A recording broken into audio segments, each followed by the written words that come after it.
River Road, you got me running way back home. River Road, you got me running all night long. You got me singing some canal boat song. River Road, you got me running all night long.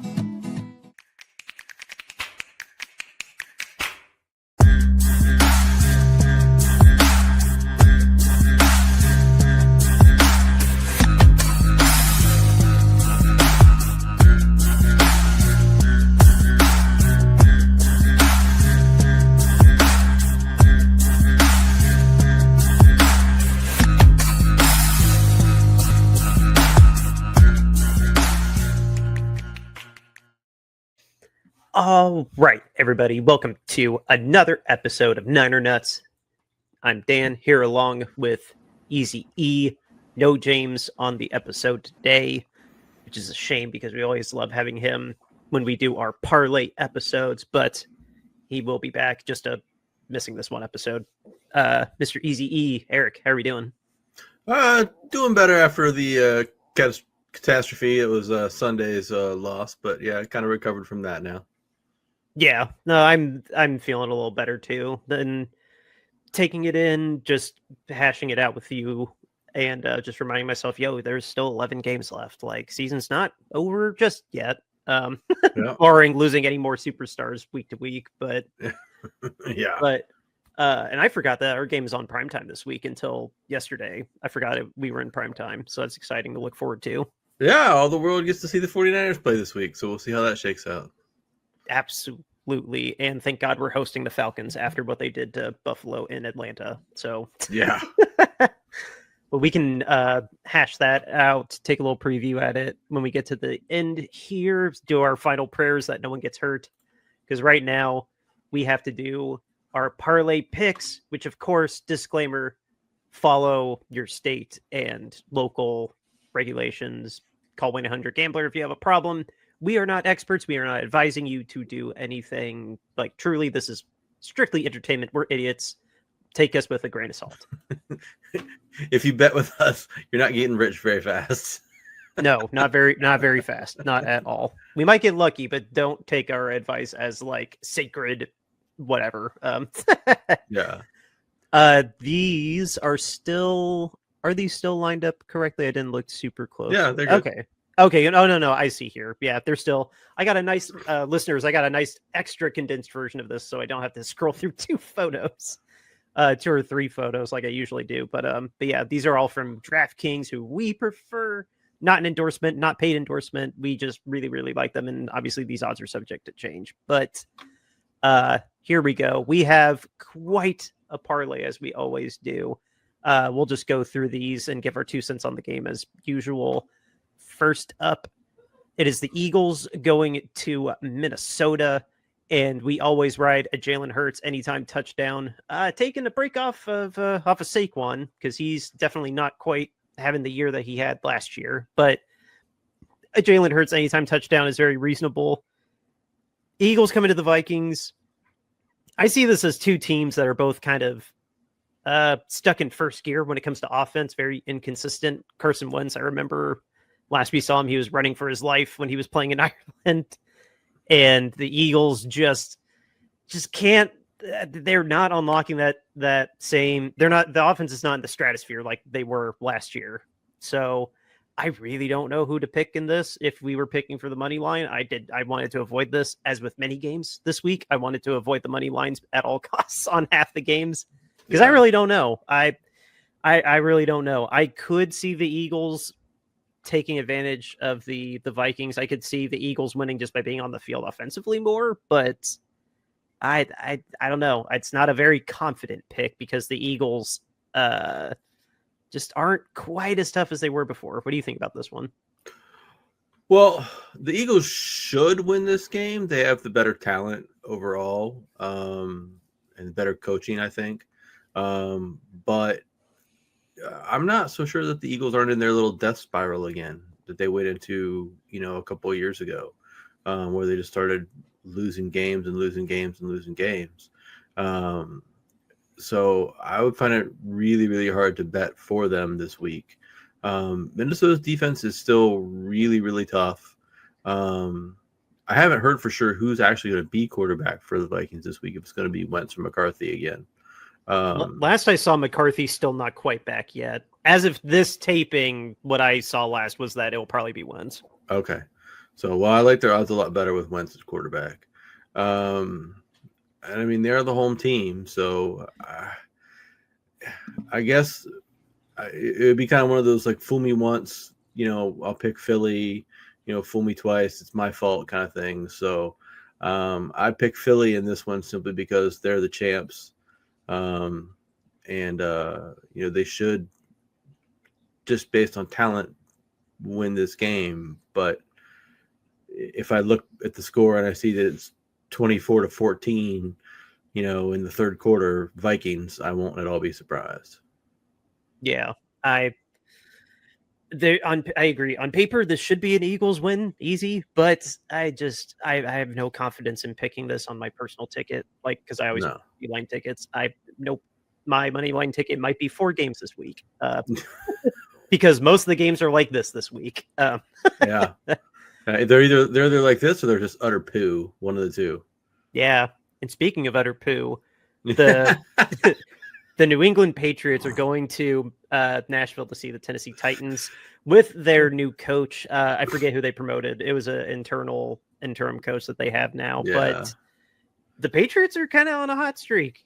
They're very much on a hot streak. And even if getting rid of Callahan or whatever his name was, if that boosts them around in the locker room, I can't see a 1 week turnaround making them capable of pulling off this upset with just how hot the Patriots look. They beat Buffalo. It was 1 score against the Saints, but Drake May was not the problem. He looks really, really good. He's definitely having a coming out party this year, especially now. I don't know, things are clicking in New England. And let us remember too, that this is Vrabel coming back to Tennessee, who just pushed him out the door after getting Tennessee to an AFC championship. So I don't know. There's going to be a lot of emotion in this game, but the bottom line, New England should kick the crap out of Tennessee. That's what I see happening. Yeah, I mean, I'm not going to believe in Tennessee until Tennessee shows me something, and all they've shown me all season long is that they stink. So, and I don't think that a new coach is going to be able to make this team any better. I mean, maybe a little bit, but this team is bereft of talent. They are bereft of talent, whatever it is. They don't have anybody on that roster that can make plays and can do anything. So this is a Patriots game to go down and take and steal and win one for Vrabel. And I think that they're going to want to do that for him. And I think that they're going to come around. I think they're going to come out with a really clean victory this week, actually. Yeah, I do too. I'll put it out there. This would be the upset of the week if Tennessee, regardless of the other games. Oh, yeah. Easily the upset of the week if Tennessee manages to find a way to pull this off. Like you said, it's a rookie quarterback. There's not really that much talent. They're trying to scramble together a game plan too with an interim coach. It's just nothing is going in their favor going into this game. No, I mean, this would of course be the biggest upset. The Titans, the worst team in football by a vast margin, and that even includes the Cleveland Browns. So I mean, yeah, the Browns at least have a good defense. Yeah, I mean, the Titans have just been bad all over. The Titans have only won 1 game this season because the Cardinals threw up all over themselves. Oh, the most spectacular self-destruction I've seen in a good while. The highlights of that are just amazing. It's terrible to watch in real time. I don't remember what I was watching instead of that. I can't remember what I was watching instead of that, but I wish I saw that in real time. Yeah. But anyway, moving on to our next game. Another potential snooze fest, the Raiders at the Chiefs. Is it weird to call this a get right game for the Chiefs? Because that's honestly with where they're at. I mean, yes, they did handle the Lions, a team that should have handled the Chiefs. I didn't watch the game. I can't fully say what exactly went wrong with the Lions, but if that wasn't the get right game with the Chiefs, this could be, because the Raiders are right there near the bottom with Tennessee. Geno is averaging 2 picks a game. They're at Chiefs Kingdom. I don't know what else there is to say about this other than didn't they open as 12-point favorites for a good reason? Like, this is going to be bad for the Raiders. Yeah, I was really disappointed I couldn't bet on Geno to throw a pick in this game. I really wanted to pick that as one of our things. It would have been like minus 300. I don't care. I still would have taken it. So I was disappointed that we couldn't pick that. Maybe they'll bench him for AOC. Maybe. So I don't know. Yeah, the Raiders are bad. They are just about as bad as the Titans. Geno Smith looks really bad this season after looking pretty good last year. The Chiefs are playing good football again, and that should worry everybody in the NFL because they still have the guy who's probably the best quarterback in the NFL. He has an absolutely loaded set of wide receivers and a tight end, and he's got a pretty decent ground game to support him. So they have an offense that can do just everything that they need to do, and a defense that's pretty darn good because it's coached by Spagnuolo. So, I mean, they're a very complete team across the board. Now, this is always an interesting matchup just because it's interdivision, and for some reason the Raiders always manage to play the Chiefs tough. But I just don't see them hanging around with the Chiefs this season or this game at all. I think this is going to be a big blowout here. I think the Chiefs are going to walk away from this by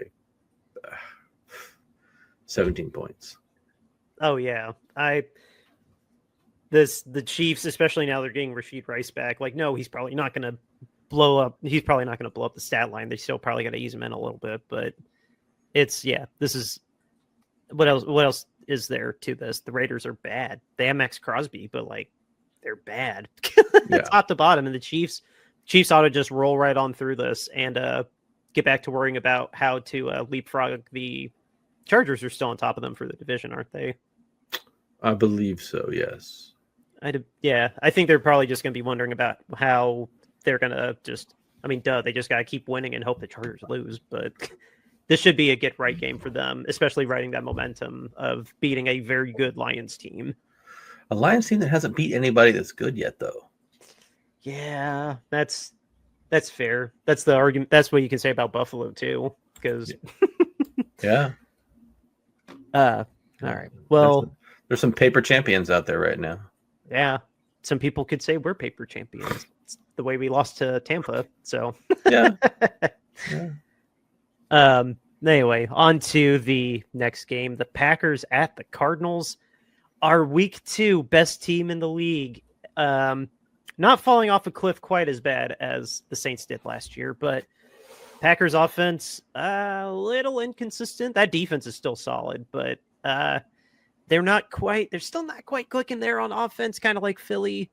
And then the Cardinals, I would highly suggest keeping Jacoby and not rushing Kyler Murray back because he led a very valiant effort against the Colts and damn near pulled it off on the road. So now you're at home.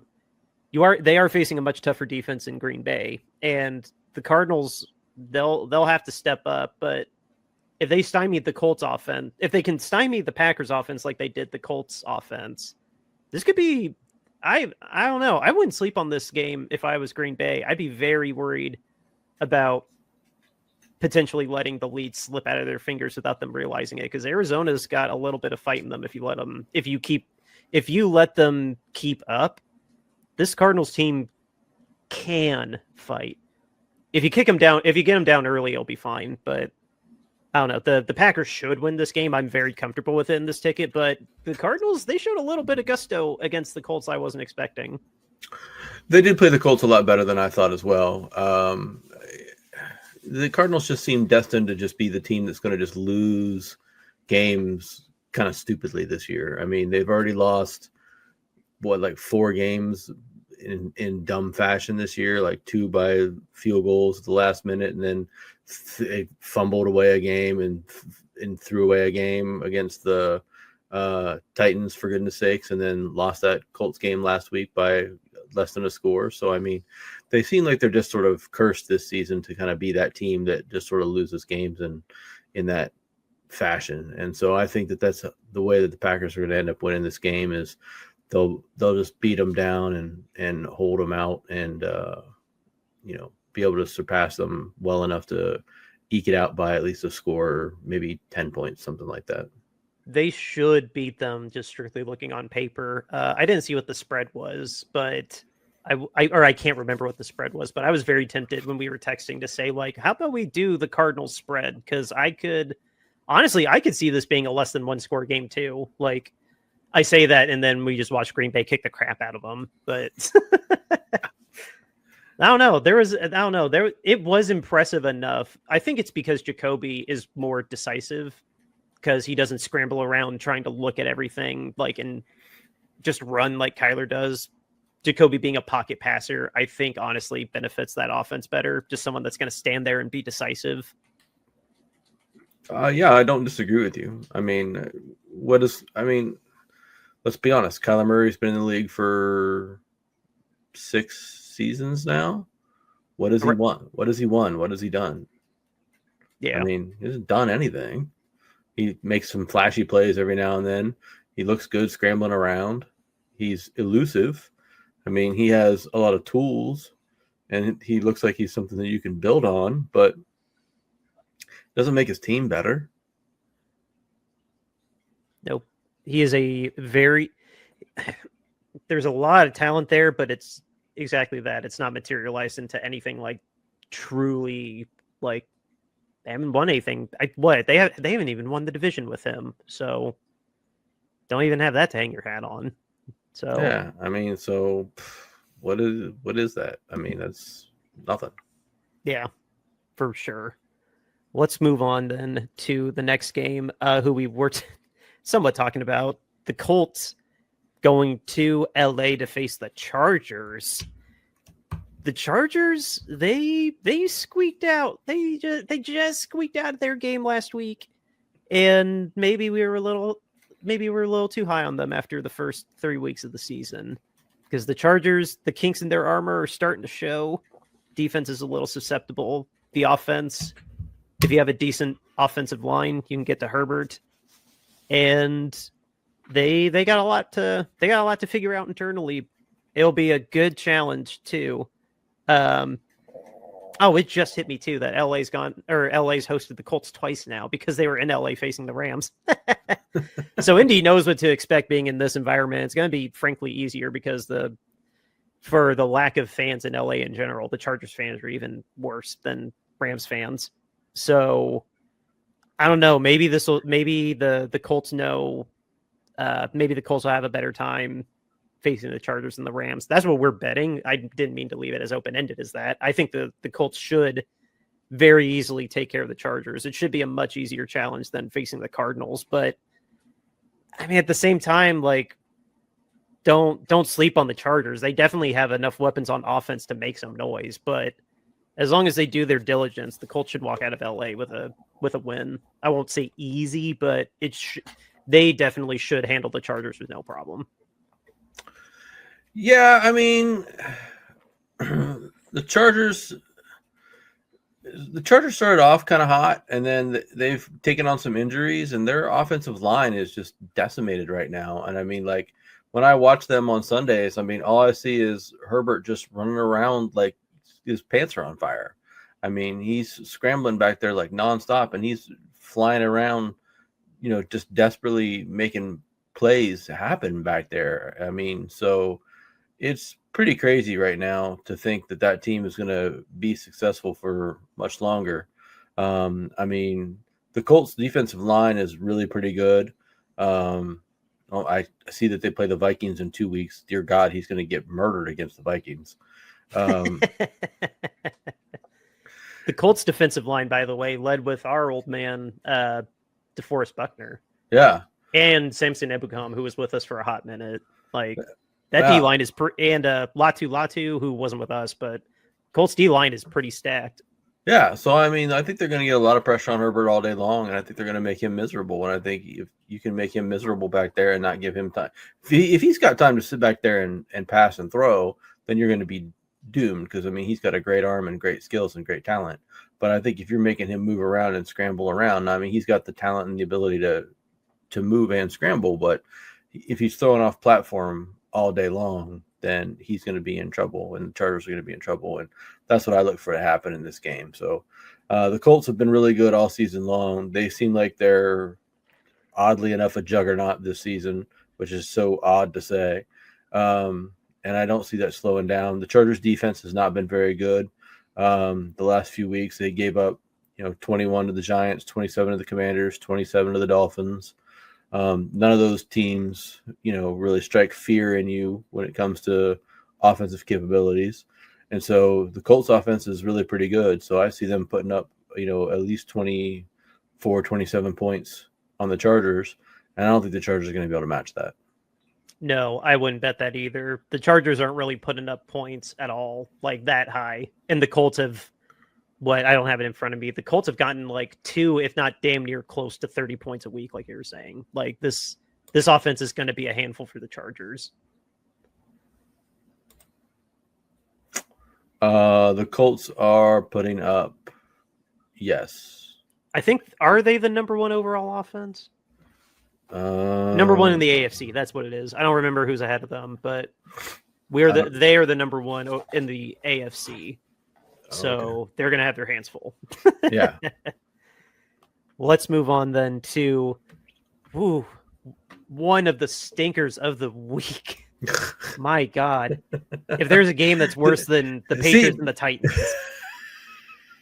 No offense to, I know you're have loyalty to Cleveland to an extent, but but I think a stinky game like this can be sneaky good sometimes because you got 2 bad teams just battling out and you just see like who's the worst of the worst.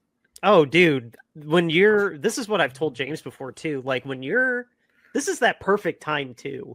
Like once you get to where we're at 6, 7, 8, and you put 2 teams against each other that have a record that's 1, maybe 2 games at the most separated from each other. Like these 2 guys are 1-win teams each. They're at the same talent level. This could sneaky have a lot of competition to it. Yeah. Like this isn't one team just pile driving the other one. Like these 2 teams are clearly at the same talent level. So it could go down to who holds the ball last.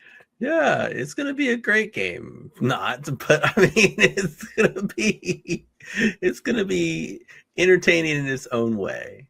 It's going to be Tank Bowl. It's in contention for Tank Bowl of the year, probably. It's in contention for which coach is going to get fired after this game. So this is the game that's going to get Miami Mike fired. You realize that, right? Because I can already assure you, I really, really, really, with all of my heart, wanted to put the Browns money line on this ticket too, because that the Dolphins are not winning going this far north. And so I really wanted to, even though it's against the Browns, I really wanted to put the Browns money line on this ticket as well. And I was like, I just can't bring myself to do it because they're just so bad. But oh my God, wow. That's a lot going at each other. I forgot to even think about it like that. The Dolphins are going north of Georgia. Both of these coaches are at risk of getting fired in the next month.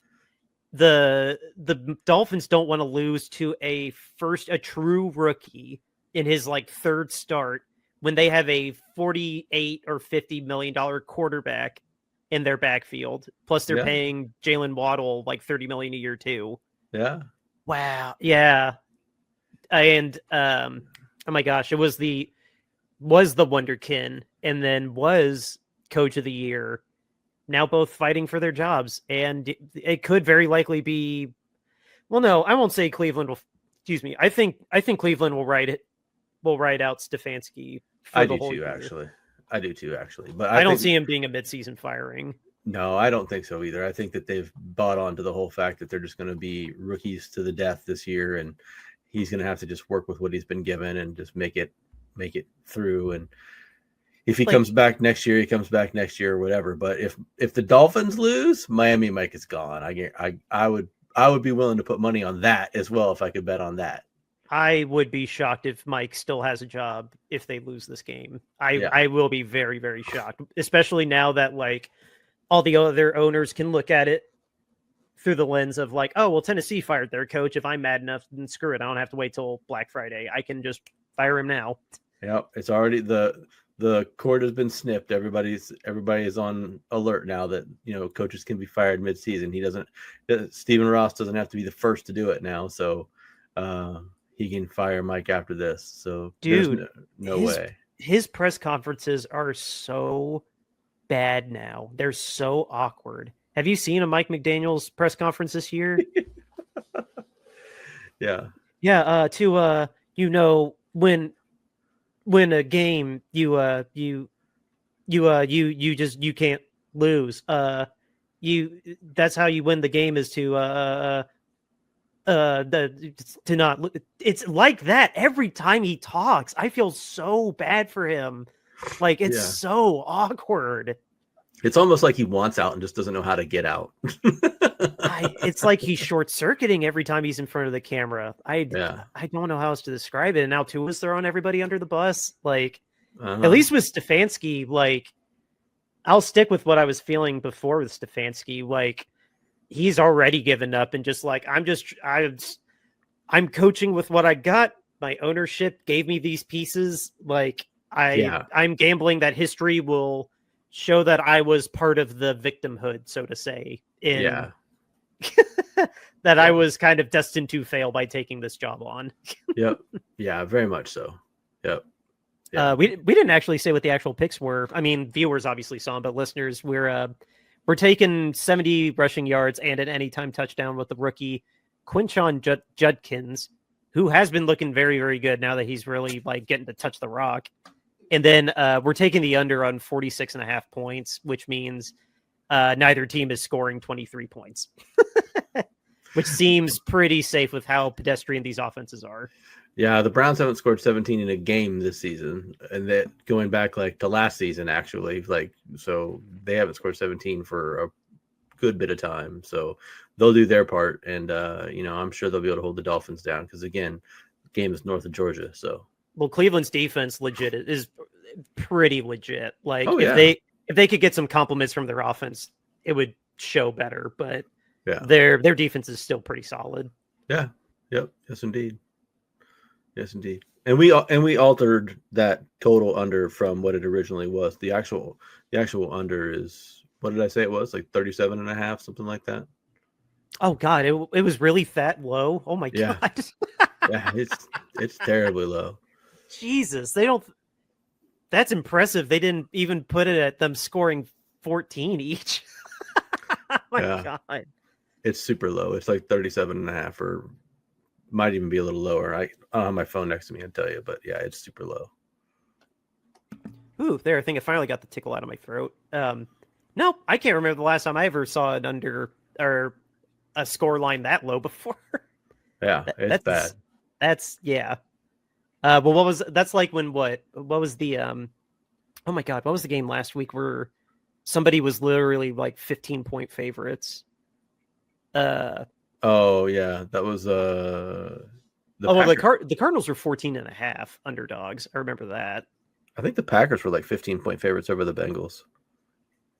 Okay, that might be it. I don't know. I know the Cardinals were. I remember one made James laugh really, really hard because it was like the money line was like minus 14,000. That was the Packers money line.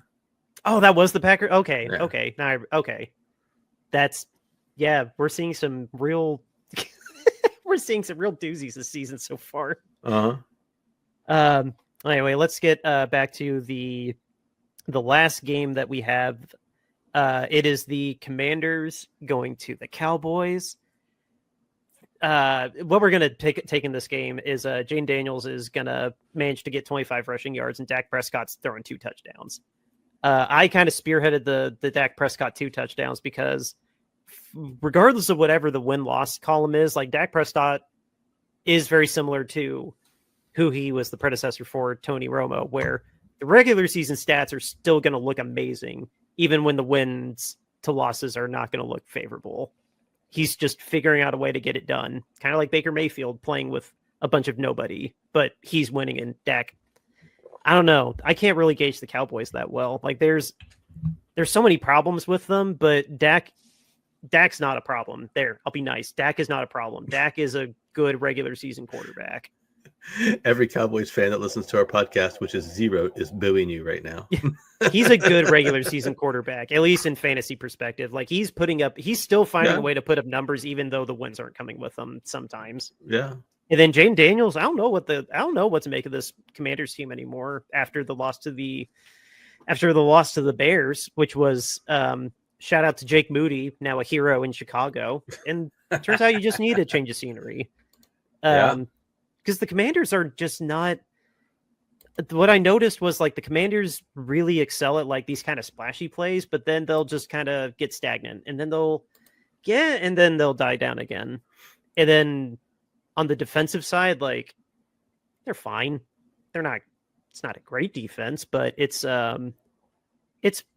It's not a bad defense. They were. Or I was about to compliment the Bears defense. The Bears defense was very opportunistic against the Commanders, which is bad for them. When you have a turnover problem, it doesn't matter how good you are. You're turning the damn ball over. So I really don't know. This is another game where I truly could see it going either way because both teams are underperforming. It's more surprising for the Commanders because they were so good last year. But I mean, the Cowboys, I don't know. It could go either way, honestly. I do not feel knowledgeable enough to want to have thrown a money line on this game. I could see it really going either way. Yeah, just to hit on the bets really quick. Jane Daniels, he rushes for about 40 some yards a game. So, 25 yards shouldn't be really difficult to do. I mean, he hits 40 pretty frequently. So feel pretty confident about that. And to your point about Dak, Dak is really good in the regular season. I mean, it's, Cowboy fans would, say that doesn't matter and not care, but, he is really good in the regular season and he puts up good numbers. And so him to throw 2 touchdowns is not going to be that big of a surprise in this game either. So, to your point about the Commanders, they haven't beaten anybody yet that's any good. Their wins came against the Giants, the Raiders, and the Chargers. I mean, the Chargers, I guess, I'm not sure that the Chargers are good anymore now that they've been injured. Yeah, the jury's still out on them now. Yeah. So, and their losses are against the Packers, Falcons, and Bears, teams that I guess are good. I don't know. The Commanders don't make any sense. No. And then, the Cowboys, I mean, they've been decimated by injuries. So, I mean, they haven't had CeeDee Lamb for like 3 weeks. Injuries and stupid ownership. Yeah. And so it's just been a real struggle for them. So, I could see this game going either way as well, just like that Philly-Minnesota game. This is really the only 2 games that are on Sunday, like regular times, 1 and 4:30, that are any good and of any value to actually watch. All the rest of the games are just absolutely atrocious. I wouldn't know who to bet on this game either. I'd probably just take the Cowboys because they're at home. That would be my only thought, but that'd be the only reason I would pick them. Oh my gosh.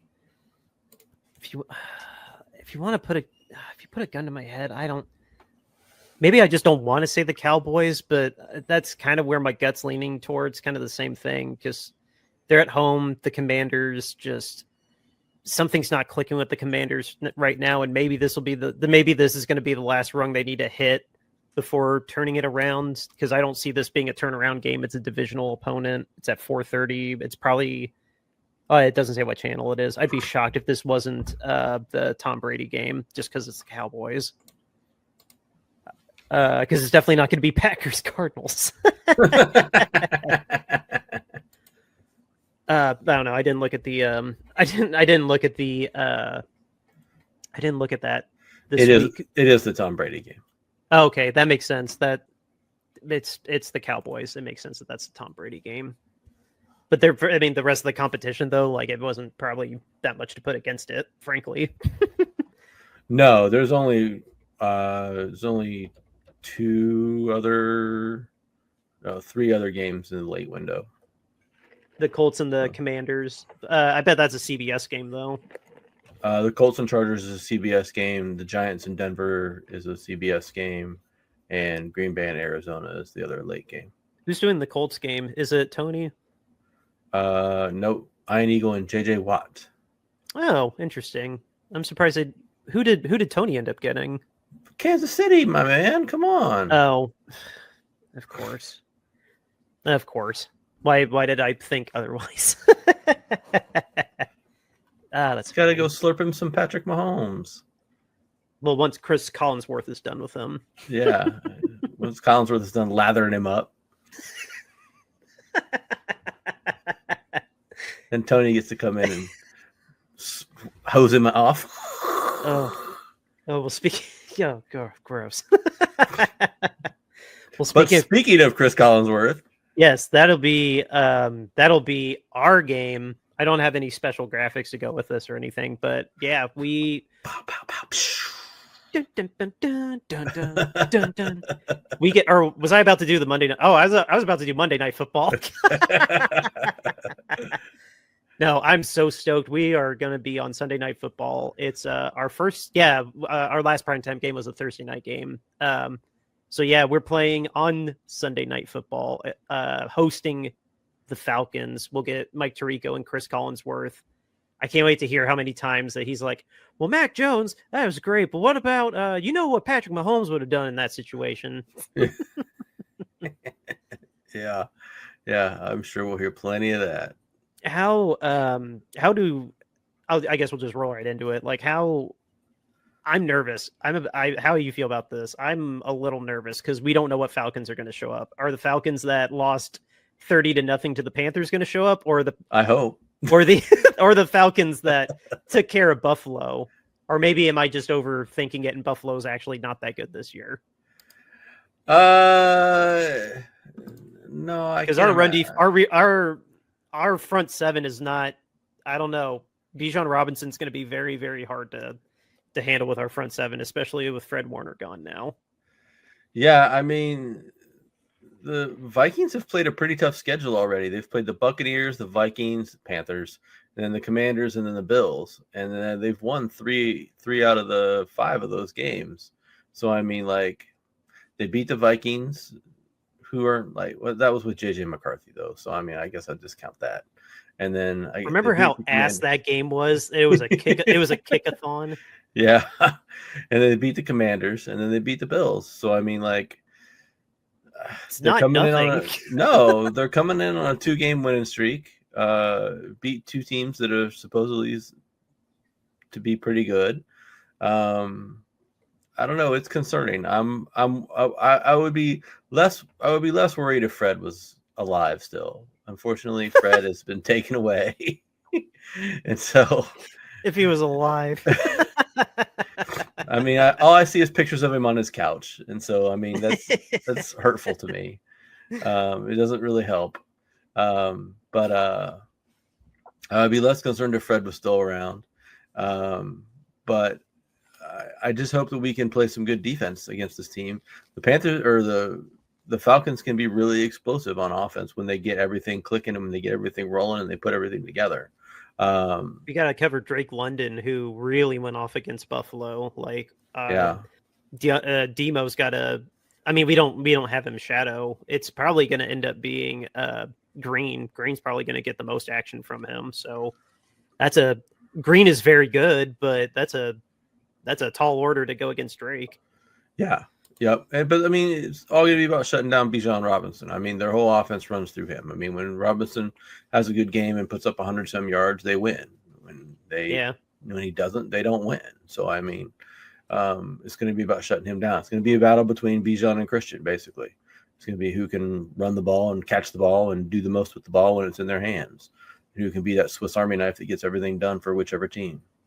Last I saw, less than an hour ago, it looked like Mac was going to be starting again. Like, Purdy's back to practice, but it looks like that it's going to be Mac.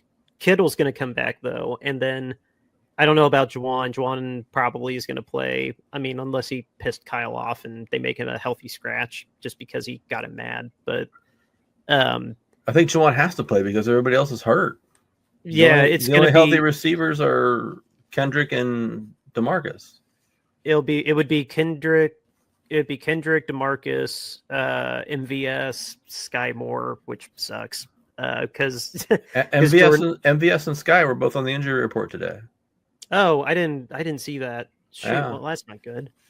And And then Jordan's not back yet. Yeah, Juwan kind of has to. We can't feed it all through Kittle. No. But no, did you know that Atlanta is the number one defense just by statistics? No, I did not.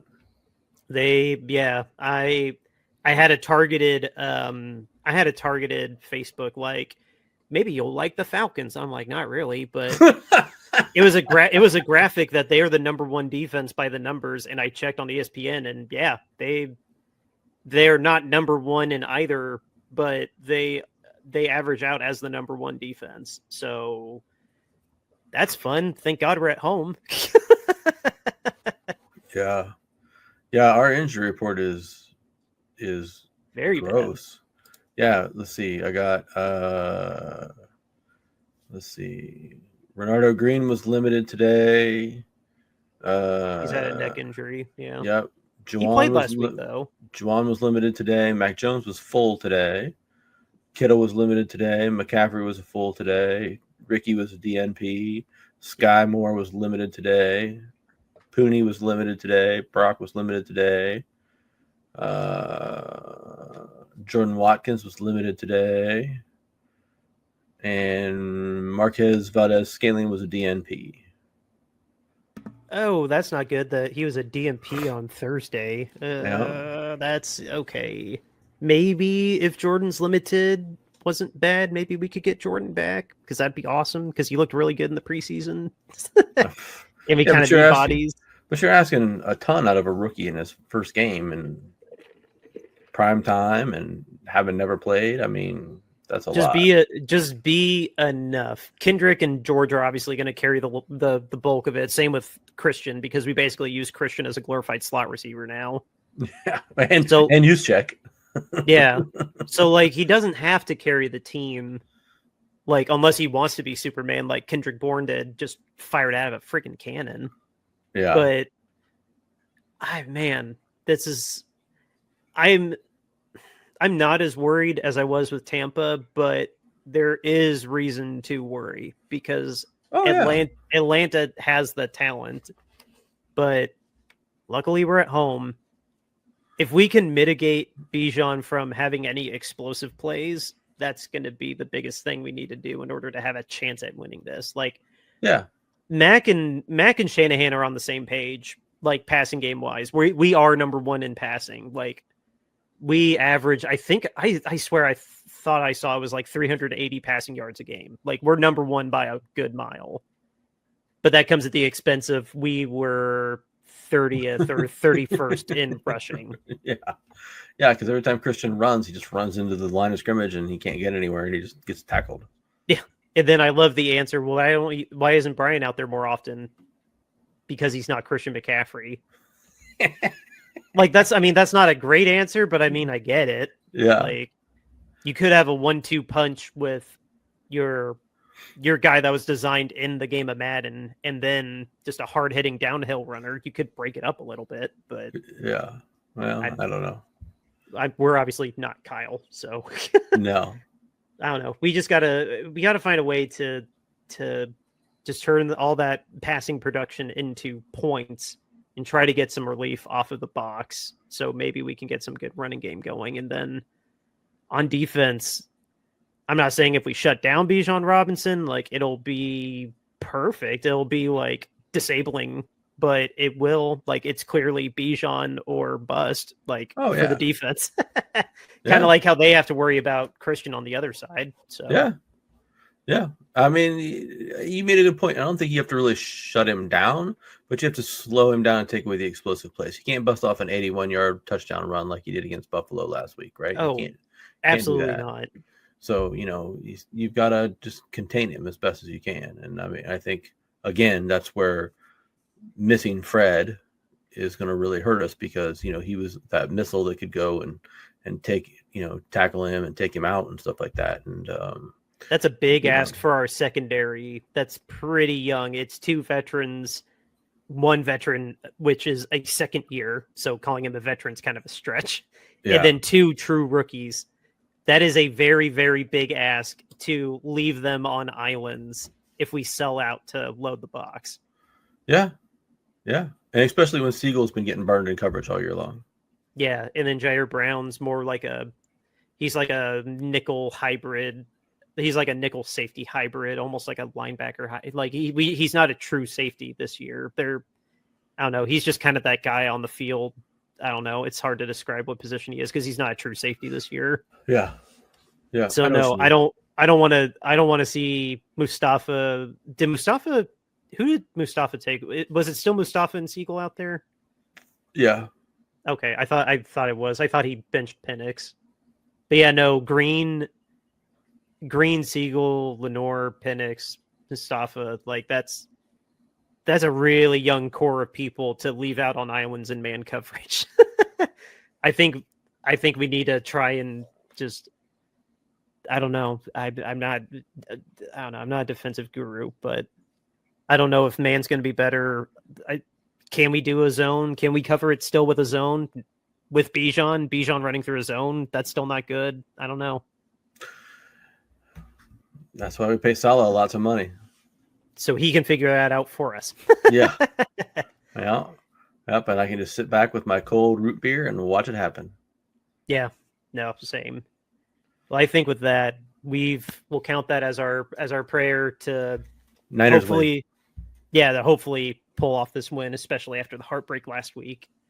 So now let's give a shout out to our sponsor who's been with us for going on almost 3 years. I don't know. Time is a circle. I can't remember where we're at now with them. Royal Retros. What is Royal Retros? It is your go-to place to get yourself an authentic throwback jersey. Whether it's football or any of the other major sports, they got you covered. All of us Bay Area fans, let's check out the Candlestick collection. It's curated with us in mind. It's got Niners gear. It's got baseball Giants gear. And when you find something that you like, use the promo code Shady Sports, and that'll get you 10% off of your entire order, not just specialty items or things like that. Your entire order, you get a 10% discount when you use the promo code Shady Sports at royalretros.com. Again, use that promo code. It helps us out. It helps Sam and everybody within the Shady Sports Network family of programming. It helps us all out. So again, use that promo code Shady Sports at checkout at royalretros.com and get yourself an authentic throwback jersey today. Ooh, I don't know if I can make it through the next part, but I'm definitely going to try. Just do the short version. Yeah, we're selling t-shirts. Why are we selling t-shirts? Just because we were inspired. It started as an inspiration from just being sick of the double standard with owners and players. An owner can get away with things that a player can't. And we only find out about it like months, weeks after the fact. And the player we saw got arrested like an hour before kickoff. So and then Daniel Snyder, we don't need to go through all that again, but Daniel Snyder and now Khan, and we just want owners to be held to the same standards as players. And to put our money where our mouth is, we started making these t-shirts with what you see below, owner standards greater than player standards, because we want #owner accountability. And all the proceeds from these shirts are going to go to Mountain Comprehensive Care Center. It is a women's domestic violence shelter in Kentucky. They're a great organization. We had them on the show about a year ago, and all the proceeds from these shirts are going to go there. These are made to order, so you can get them as a t-shirt, a long sleeve, a hoodie, crew neck, whatever you want, all the sizes you want. And there's also a color variety if you don't want this one in particular in white. Pricing starting at $22.99. Again, they are made to order, very customizable. The next one is our show, our show's cover art that you see on Apple Podcasts, Spotify, here on YouTube. Again, made to order. You pick your style, you pick your size. Pricing again starting at $22.99. This next one is our alternate logo. Excuse me, I love this one because it's got the goalpost, it's got the peanuts on it. It looks great in red. James rocks this every now and then. Again, made to order. Pick your style, pick your size. And our last shirt is our Peanut, our mascot Peanut, with his 3D glasses on to really be in the game. He is eating his bowl of peanuts, patiently waiting for our Sunday night game against the Falcons. Again, all these shirts proceeds will go to Mountain Comprehensive Care Center. If you want information on them, a link to their websites in the show notes, as well as the link to the Bonfire store. We don't want anything from these shirts other than to give you a cool shirt and to know we're all helping some women and families in need. I don't usually do that, and I'm white. I know there's a Graybeard game that's kicking off right now while we're taping, and I don't have that up in front of me. Who do you think? I know the listeners will already know by now, but like, it's going to be the Steelers, right? The Steelers are going to win this game. Yeah, the Steelers are going to win this game. There's no doubt. I mean, the Bengals are not going to win. So the Bengals are terrible this season. Are we thinking Zach Taylor's going to be on the hot seat, or no? He's going to get a pass again because Burrow got hurt. I mean, he's continually riding this whole thing where he gets a pass because Burrow gets hurt every season. I remember hearing that he and the owner are legit, like really, really like tight friends off the field. Because Mike Brown's never going to fire a coach mid-season and pay for services not rendered either. So, I mean, he really should have been fired after last year. Like, I don't know. Like, yes, the defensive coach getting scapegoated, who's now in Indy, but I don't understand, Mike. How does he not see that? Maybe it's a coaching change because you fall off a cliff so damn hard when Joe Burrow goes down. Like, and maybe that can make Joe Burrow better when he's back. I don't know. Nothing's going to make Joe Burrow better until you build him out of better materials. True. To make better padding, or I don't know, maybe try to find somebody on the offensive line. I think he actually passed how many sacks that Andrew Luck took. I think I saw that stat that he's now been hit more times in 6 years than Andrew Luck was in his 9 years. Wow. It's sad. Did you see any breaking news that we can just quickly shout out here? Kittle says he fully plans to play this Sunday, so he's just a matter of Kyle said giving him the word that it's okay to play, but he says he fully plans to play. CD Lamb also plans to play this Sunday versus the Commanders. It won't help me get out of last place, but sure, I'll let CD get back in my lineup. Tua says he apologizes for his comments. He made a mistake. He shouldn't have said what he said at the podium the other day. That doesn't exactly cool down the seat that Mike is on. Miami. No, not really. Mike is still very likely going to get fired before Halloween.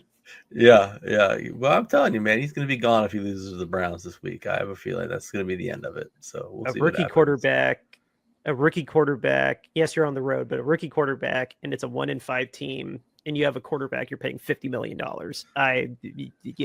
Who has now publicly said that the locker room is a problem. it's not my fault. Our leadership, we don't take our leadership seriously. Dude, you're part of that leadership when you're getting $50 million. You know that, right? Yeah. Like, yeah, it's going to be a problem. So that's why the game on paper looks terrible, but the intrigue behind it is delicious, right? So like you want to watch it to be like, ooh, what's going to happen? Is Miami going to lose? Oh, they're going to lose. Oh, what's going to happen? Oh, the soap opera of is now Mike going to get fired? Is Tua going to say something else stupid? It's the whole thing. Yo, I want to scalp the Miami fire sale that's inevitable. We could get Jalen Phillips. We could get Bradley Chubb. Oh my gosh. I don't think we need anyone else, but is Hill going to get traded while he's in the middle of rehab? Like, or is Waddle going to get traded and then Hill demand a trade? Like, this fires. I've seen Achane is out. Achane is a trade target now too. Yeah. That roster is going to be decimated, and then Mike's going to be out the door, and it'll be truly starting from scratch. Sans Tua. Yeah. And then I mean, what's Tua going to be without those guys around him? I mean, if he doesn't have all those speed weapons around him, I don't think that he's. I mean, that whole team and unit was built to work a certain way. You know what I mean? And Mike McDaniel's way. yeah, if you take and you strip all those pieces and parts away, I don't think that Tua functions in a different sort of offense there. So I mean, I would be interested to see what would happen with that.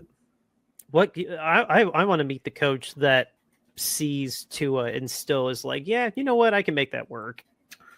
Like, well, I mean, every head coach, everybody who wants a shot at a head coaching opportunity is going to be like, oh, I could try that in Miami. It's Miami. I mean, they're gonna want to give it a shot. But it's not about the tax breaks at all. Yeah, yeah.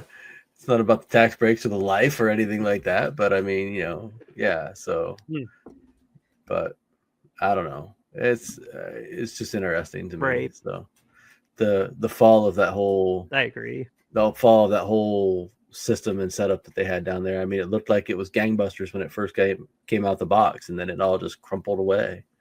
So, and it's gotten progressively worse year after year after year after year. It's very hard to maintain a system and a culture like where Kyle's now in rarefied air, being on year 8 or 9 with us. Like, yeah, very, very few coaches that get past their first contract, let alone players. So it's very, I don't know. We will pray for the best for Mike, but if we need to welcome him back with open arms, we gladly will. Yeah. So, yeah, I'm not going to be sad if we have to rehire Miami Mike. Bring him back with Robert Saleh. We'll be okay. For sure. Absolutely. Well, I think that is all we got for this episode. My throat is definitely telling me that too. I can't get rid of this cough and I'm really mad. But we'll be back on Tuesday to recap what happened with the Falcons. Again, we're playing on Sunday Night Football with Mike Tirico and oh my God, Chris Collinsworth calling the game. And it's going to be under the bright primetime lights. So fingers crossed, say a prayer. And our outro music is River Road by Justin Muth. We'll see you on Tuesday. Yeah, go Niners. Let's beat the Falcons.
River Road, you got me running way back home. River Road, you got me running all night long.